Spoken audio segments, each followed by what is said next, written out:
consumer is at the centre of the new aged care quality standards. Sounds simple, right? But what does this mean for how we engage with consumers? One of the most important ideas in the new standards is about partnership.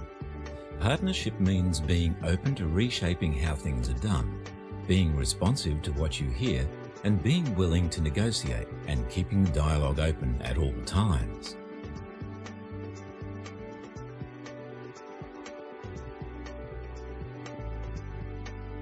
Effective engagement means there is two-way dialogue where everyone has all the information they need, explained to them in a way they can understand, and can make properly informed decisions.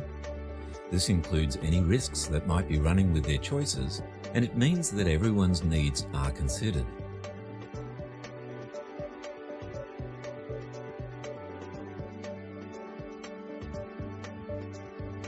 Partnership is about equal involvement in decision-making. The consumer might be able to make the final decision about their care, but you need to work together to identify their needs and goals, talk through the options, and find solutions that will work.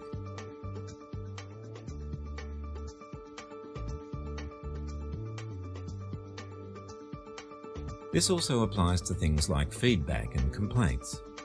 People need multiple avenues for feedback that are really clear, but they also need opportunities to talk issues through.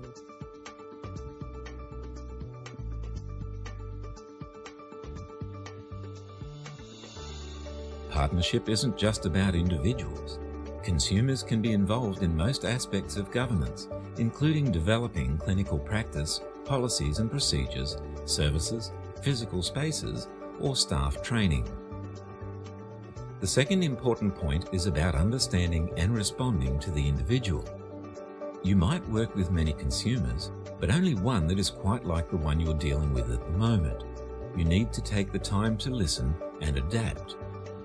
The aged care quality standards include requirements for a range of things that support the health, safety and well-being of consumers. But putting consumers at the centre means a different way of setting and meeting those requirements.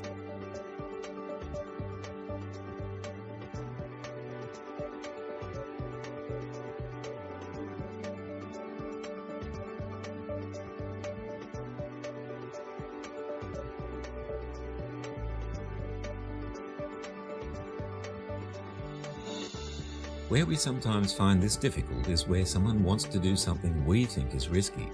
Often when we're rushed, we can restrict people from doing what they want to do as an easy way of managing the risk.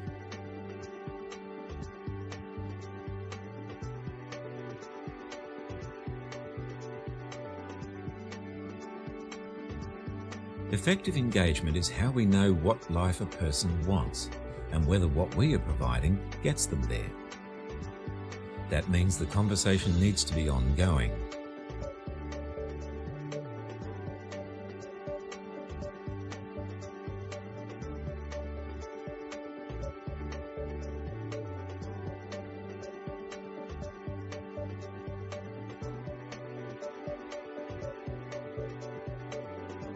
The third important theme here is about supporting people to engage. Just because one way of doing things works for some consumers doesn't mean it works for everyone. People have their own unique needs, preferences, identity, ideas about care, and experiences. These all affect whether they can or will engage with your service the way the person next to them might. People need different kinds of support to engage with the system, some of which might not be obvious.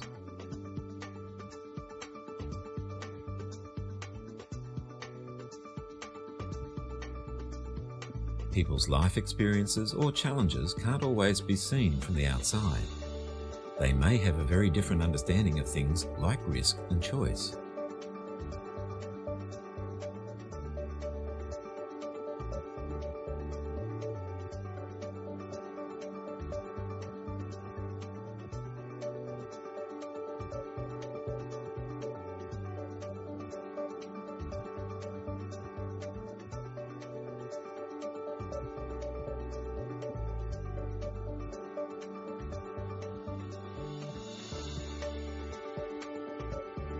Communication is a really important part of choice.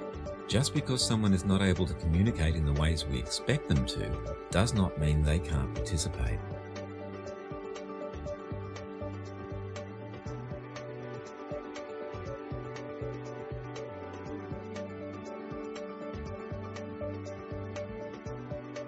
This all boils down to a couple of things. One is having the right processes and systems in place to support people. The other is getting the right staff and giving them the right skills.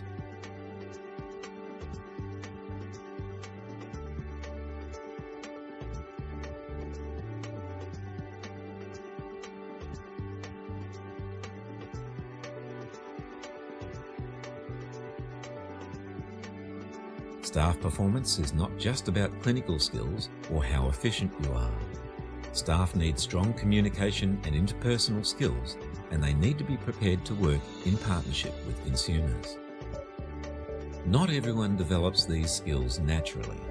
People need training, mentoring, and support in a strong, positive culture. In really good examples of staff recruitment and workforce management, consumers have a role in assisting the service to ensure that staff are the right fit. Those are just a few ideas about how to put the consumer at the centre. For some more practical tips and ideas, take a look at the Engagement Toolkit.